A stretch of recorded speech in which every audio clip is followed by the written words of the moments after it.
Germany में मुसलमानों पर लगाए गए कई प्रतिबंध, सड़कों पर प्रदर्शन, कट्टरपंथियों पर चले डंडे। जर्मनी में मुस्लिम इंटरैक्टिव समूह के कई लोगों को गिरफ्तार किया गया है। पहले इस पर प्रतिबंध लगाया गया था और अब इनके कई सदस्यों की गिरफ्तारी हुई है, जिससे जर्मनी में हड़कंप मचा हुआ है। मुस्लिम इंटरैक्टिव जर्मनी को एक संवैधानिक लोकतंत्र मानने से इनकार करता है। संगठन की ख्वाहिश देश में शरिया कानून लागू करने की है। जर्मनी की सुरक्षा एजेंसियों ने इसे एक आतंकी संगठन घोषित किया हुआ है और अब इनके सदस्यों की तेजी से गिरफ्तारी हो रही है।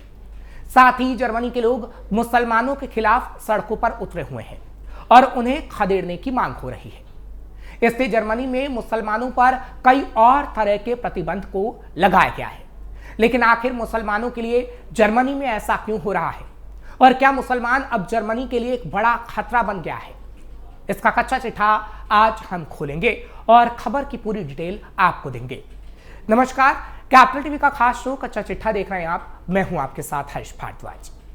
जर्मनी में मुसलमानों के खिलाफ सड़क पर प्रदर्शन हो रहा है और मुस्लिमों को खदेड़ने की मांग हो रही है, क्योंकि एक बार फिर खुद को इस्लाम का रक्षक बताते हुए मुस्लिम इंटरैक्टिव समूह एक बार फिर से जर्मनी में एक्टिव हो गया है, जिसके बाद मुसलमानों पर कई तरह के प्रतिबंध अब जर्मनी में लगने शुरू हो गए हैं। सोशल मीडिया पर नजर रखी जा रही है कि कोई मुसलमान इस संगठन के साथ मिलकर काम तो नहीं कर रहा है और अब जर्मनी में सरकारी योजना का लाभ भी मुसलमानों को नहीं मिलेगा, जिसकी पूरी प्लानिंग हो रही है। सबसे पहले समझिए मुस्लिम इंटरैक्टिव है क्या, फिर आपको बताएंगे जर्मनी में मुसलमानों की संख्या कैसे बढ़ी और अब जर्मनी के लिए मुसलमान कितना बड़ा खतरा है।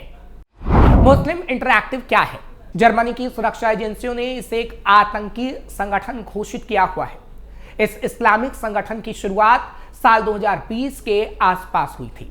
इसे हिज्ब उत तहरीर का हिस्सा माना जाता है। हिज्ब उत तहरीर एक पैन इस्लामिक और कट्टरपंथी समूह है। इस संगठन पर जर्मनी, भारत, ब्रिटेन, बांग्लादेश, चीन, रूस और पाकिस्तान समेत कई देशों में प्रतिबंध लगा है। जर्मनी ने साल 2003 में यहूदियों के खिलाफ हिंसा और उनकी हत्या की अपील करने के बाद इसे गैर कानूनी घोषित कर दिया था। मुस्लिम इंटरैक्टिव खासतौर पर हैम्बर्ग और बर्लिन से अपनी गतिविधियों को संचालित करता है। यह संगठन युवाओं, खासतौर पर जर्मनी में जन्मे तीसरी पीढ़ी के मुसलमानों जिनकी उम्र 15 से 25 वर्ष के बीच है और जो धारा प्रवाह जर्मन बोलते हैं और हाल ही में अप्रवासी हुए लोगों को आकर्षित करने में लगा रहता है, जिसके लिए संगठन टिकटॉक, यूट्यूब और इंस्टाग्राम जैसे सोशल मीडिया ऐप का प्रयोग करता है।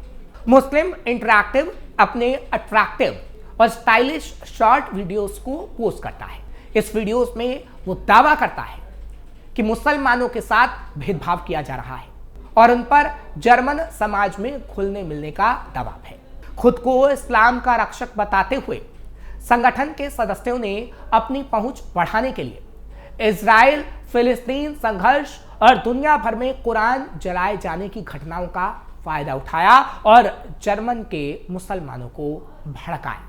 समूह अक्स जर्मन सरकार के खिलाफ प्रदर्शन आयोजित करता है, यानी ये जो शरणार्थी मुसलमान जर्मन के अंदर रहते हैं जिन्हें भड़काने का काम ये संगठन करता है, वो लगातार प्रदर्शन करते हैं जर्मनी सरकार के खिलाफ। सोशल मीडिया का ये संगठन सबसे ज्यादा इस्तेमाल करता है। संगठन ने हाल ही में 2024 में कार्यक्रम का आयोजन भी किया था, जिसका नाम था काफिरों की बात ना माने। उस कार्यक्रम के दौरान हैम्बर्ग की सड़कों पर 1000 से ज्यादा मुसलमान उतरे थे।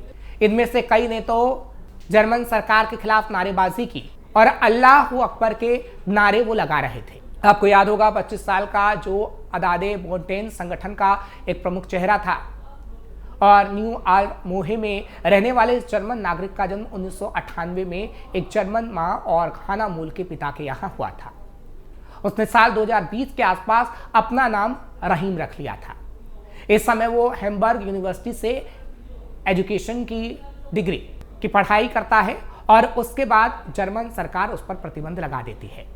फिलहाल इसके संगठन पर पूरी तरीके से बैन लग चुका है और अब इनके सदस्यों को खोजा जा रहा है, पकड़ा जा रहा है, गिरफ्तार किया जा रहा है। क्यों लगाए जा रहे मुसलमानों पर प्रतिबंध? यूरोप इस वक्त मुस्लिम शरणार्थियों से भरता जा रहा है। इसका असर यह हुआ कि अपराध भी अब तेजी से जर्मनी में बढ़ने लगे हैं। यूरोपीय देश जर्मनी ने इसकी शुरुआत की थी, लेकिन अब शरणार्थी समस्या से वो जूझ रहा है। जर्मनी ने अपनी उदार रणनीतियों के कारण विश्व भर से लाखों की संख्या में मुस्लिम शरणार्थियों को शरण दी, लेकिन अब उसका सबसे बुरा हाल है, क्योंकि वहां जनसंख्या असंतुलन काफी ज्यादा बढ़ गया है। इसके खिलाफ जर्मनी में अब दहशत है, इसलिए अब तेजी से मुसलमानों पर प्रतिबंध लगाने की शुरुआत हो चली है। क्योंकि जब भी आप हालात जर्मनी के देखेंगे तो आपको खराब ही नजर आएंगे और जर्मनी के लोग मुसलमानों के खिलाफ प्रदर्शन करते नजर आएंगे। ऐसे कई क्षेत्र हैं जहां अब जर्मन नागरिक तो छोड़िए, पुलिस तक को जाने की इजाजत नहीं है, क्योंकि कट्टरपंथियों का वर्चस्व वहां कायम हो गया है। पिछले साल दिसंबर 2024 की बात है, जब सीरिया में बशर अल असद की सरकार गिरने के बाद 8 दिसंबर को कई शहरों में सीरियाई शरणार्थी शहर में प्रदर्शन के लिए निकल आए थे। उन्होंने जमकर जश्न मनाया, लेकिन सवाल फिर वही खड़ा हुआ कि अब ऐसा एक बार फिर जर्मन में क्यों हुआ? अगर असद सरकार गिर गई तो अब इन शरणार्थियों को वापस चले जाना चाहिए था, लेकिन इसके ठीक उल्टा जर्मनी में हुआ। अब ये शरणार्थी जर्मनी के लिए सबसे बड़ा सिरदर्द बन गए हैं। बदल रही जर्मनी की डेमोग्राफी। जर्मनी की डेमोग्राफी तेजी से बदल रही है। मुस्लिम शरणार्थियों के कारण जर्मनी में तेजी से अपराध बढ़ रहा है। इसके लिए अगर किसी को जिम्मेदार ठहराया जाना चाहिए तो पूर्व चांसलर एंजेला मार्केल को, लेकिन ऐसा भी नहीं है कि पूरी तरीके से वो ही इसके लिए जिम्मेदार है, क्योंकि जर्मनी में मुस्लिम समुदाय की नींव हालांकि 1960 के दशक में तुर्की से आए श्रमिकों ने रख दी थी, लेकिन 2015 के शरणार्थी संकट ने इसे और तेज कर दिया। जर्मन सरकार के आंकड़ों के मुताबिक 2009 तक जर्मनी में मुस्लिम आबादी लगभग 30 लाख थी, जो कुल जनसंख्या का 4% थी। 2015 के बाद यह संख्या बढ़कर 50 लाख से ज्यादा हो गई, जो अब कुल आबादी का लगभग 6 से 7% है। इसमें से ज्यादातर शरणार्थी सीरिया यानी 7 लाख से ज्यादा, अफगानिस्तान और अफ्रीकी देशों से आए हैं। ये बदलाव खासकर शहरी क्षेत्रों जैसे बर्लिन, हैम्बर्ग, कोलोन और म्यूनिख में स्पष्ट दिखाई देता है।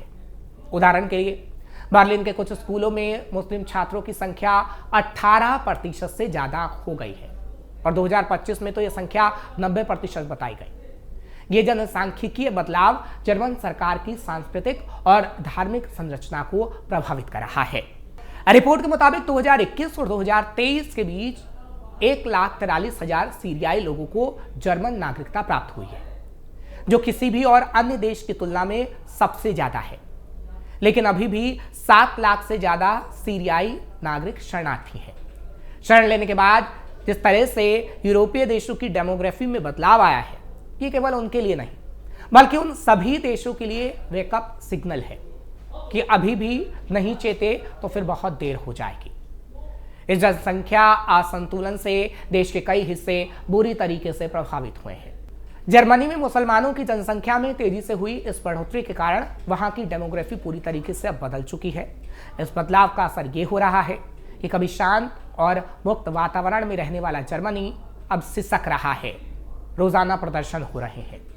आम जर्मन नागरिक अपने ही देश में इस भय के साथ जीता है कि कहीं कोई अश्वेत उस पर हमला न कर दे। यह डर इन मुस्लिम शरणार्थियों की हिंसा से ही उपजा है। उदाहरण के तौर पर 2016 की तस्वीर आपको दिखाते हैं, जहां पर कोलोन दुष्कर्म की घटना की तस्वीर सामने आई थी, जिसने पूरे जर्मनी को हिलाकर रख दिया था। उस दौरान उत्तरी अफ्रीकी मूल के शरणार्थियों की इस बर्बरता का दुनिया भर में विरोध हुआ था और अब इसलिए धीरे धीरे मुसलमानों पर प्रतिबंध लगाया जा रहा है ताकि आगे आने वाले समय में ऐसी तस्वीर न नजर आए। फिलहाल और कौन से बड़े प्रतिबंध जर्मनी की सरकार लगाती है, ये देखने वाली बात होगी। आपको ये खबर कैसी लगी कमेंट सेक्शन में जरूर बताएं। खबर को लाइक शेयर करें, कैपिटल टीवी को सब्सक्राइब करना मत भूलिएगा।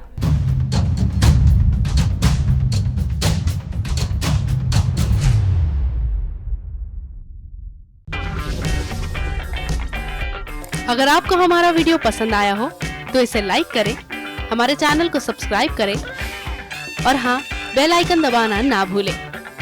ताकि आप तक हमारे वीडियो की नोटिफिकेशन पहुंचती रहे। आप अपना सुझाव हमें कमेंट बॉक्स में दे सकते हैं। हमारे साथ जुड़ने के लिए शुक्रिया।